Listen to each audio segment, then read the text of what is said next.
ఆంధ్రప్రదేశ్ రాష్ట్రం కోనసీమ జిల్లాలో గోదావరి తీరంలో వెలిసిన ఒక అపురూప దివ్యక్షేత్రం వాడపల్లి శ్రీ వెంకటేశ్వర స్వామి ఆలయం. భక్తుల ప్రేమతో దీనిని కోనసీమ తిరుమల అని పిలుస్తారు. పురాణాల ప్రకారం కలియుగంలో భక్తులను రక్షించడానికి తిరుమల తర్వాత శ్రీహరి వాడపల్లిలో వెలిసారని విశ్వాసం. నారద మహర్షి స్వయంగా ఈ స్వామికి వెంకటేశ్వరుడు అని నామకరణం చేసినట్లు చెబుతారు. ఒకప్పుడు ఈ ఆలయం గోదావరి నదీ తీరంలో ఉండేది. కానీ నది కోతకు గురై 1700 సంవత్సరాలకి పూర్వమే ఆలయం నీటిలో మునిగిపోయింది.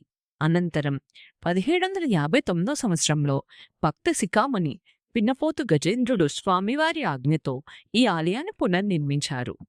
స్వామివారి ధూప దీప నైవేద్యాల కోసం 275 ఎకరాల భూమిని విలువైన వజ్ర వైడూర్యాలను విరాళంగా ఇచ్చారు.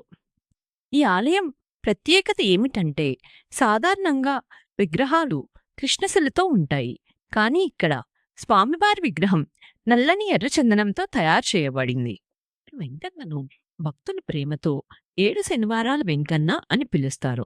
వరుసగా 7 శనివారాలు ఆలయానికి వచ్చి ప్రతి శనివారం 11 ప్రదక్షిణలు చేస్తే కోరిన కోరికలు నెరవేరుతాయని భక్తుల గాఢమైన విశ్వాసం.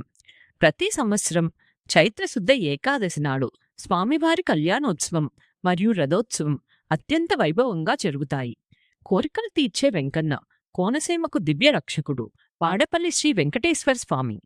ఓం నమో వెంకటేశాయ. మీకు ఈ వీడియో నచ్చితే గనుక లైక్ చేయండి, షేర్ చేయండి.